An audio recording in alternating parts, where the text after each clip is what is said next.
اعوذ باللہ من الشیطان الرجیم بسم اللہ الرحمن الرحیم رب اشرح لی صدری ویسر لی امری واحلل عقدۃ من لسانی یفقہوا قولی رب زدنی علما۔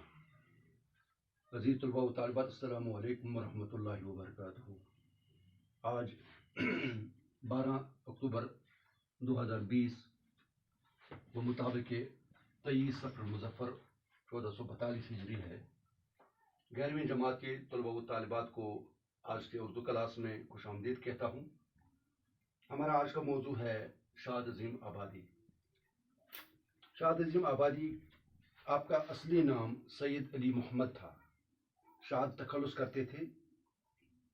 آپ کے والد محترم سید عباس مرزا اعلیٰ آباد کے رہنے والے تھے، جو 14-15 سال کی عمر میں عظیم آباد پٹنہ چلے گئے، جہاں سید علی محمد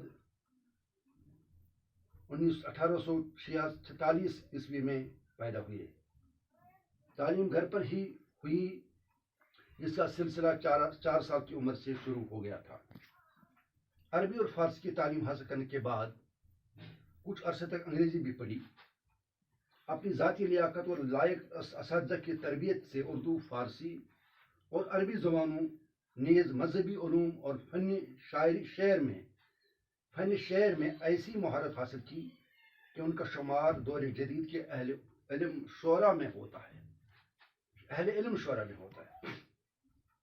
علوم اسلامی کی تحصیل کے ساتھ ساتھ انہوں نے عیسائیوں، پارسیوں اور ہندوؤں کی مذہبی کتابیں بھی پڑھی تھیں۔ غزل گوئی کے لحاظ سے شاد میں میر کے بہت سے انداز پائے جاتے ہیں۔ میر کا لب لہجہ، میر کا اسلوب ان کے شاعری میں آپ کو ملے گا۔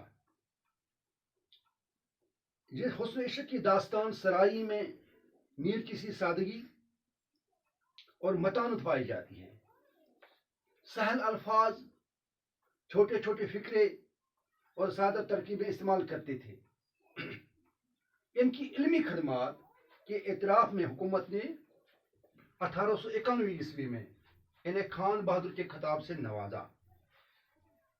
32 برس تک آپ اعلیٰ اختیارات کے ساتھ آنرری مجسٹریٹ رہے اور 14 برس تک گورنمنٹ کے نامزد کردہ میونسپل کمشنر۔ سرکار سے 1000 روپیہ سالانہ وظیفہ ملتا رہا اور آخر کار 1927 عیسوی میں اس جہاں فانی سے کوچ کر گئی۔ عزیز طلباء و طالبات، نثر و نظم دونوں میں شاد نے کئی تصانیف یادگار چھوڑی جو قدر کی نگاہ سے دیکھی جاتی ہیں۔ ان کی چند کتابیں ان کی زندگی میں ہی شائع ہو گئی تھی۔ شاد کی غزلوں کا دیوان ان کی وفات کے بعد 1938 عیسوی میں ان کے شاگرد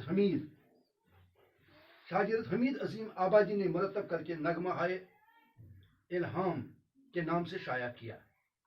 بعد میں ان کی خود نوشتہ شاد کی کہانی، شاد کی زبانی شائع ہوئی۔ اس کے علاوہ حیات فریاد، رباعت شاد، سروش مستی، مائے خانے الہام، مادر وطن اور متعدد مجموعے بھی منظر عام پر آئے۔ عزیز طلباء و طالبات، شاد نے مثنوی، غزل، قصیدہ، مرثیہ اور دوسری اصناف سخن میں طبع آزمائی کی۔ یعنی ان سب اصناف سخن میں انہوں نے طبع آزمائی کی ہے۔ مثنوی بھی لکھی ہے، غزل بھی، قصیدہ بھی، مرثیہ بھی اور دوسرے اصناف سخن بھی۔ لیکن ان کی شہرت کا باعث ان کی غزلیں ہیں، جو سادگی اور گلاوٹ، ترنم و شیرینی، کیف و سرور اور تازگی و تاثیر کی بدولت لائق توجہ ہیں۔ شاد کے زمانے میں غزل کا زور اور اثر کم ہونے لگا تھا۔ شاد نے اسے نکھارنے، سنوارنے اور استحکام بخشنے میں اہم کردار ادا کیا۔ زبان کی صفائی و سادگی شاد کی شاعری کا خاص وصف ہے۔ وارداتی قلبی کے ساتھ ساتھ اخلاق، فلسفہ اور توحید ان کے محبوب موضوعات ہیں۔ ان سب کو اپنے لطیف انداز بیان سے دل پذیر اور پر تاثیر بنا دیتے ہیں۔ یہ تھا شاد عظیم آبادی، جن کی جائے پیدائش عظیم آباد پٹنہ ہے۔ سن پیدائش 1846 عیسوی ہے۔ سن انتقال 1927 ہے. عربی اور فارسی اور انگریزی انہوں نے حاصل کی پڑھی ہے، اور اس کے ساتھ ساتھ مذہبی اور علوم اور فن شاعری میں بھی انہوں نے کمال حاصل کیا ہے. غزل گوئی میں ان کے اندر میر کے انداز پائے جاتے ہیں.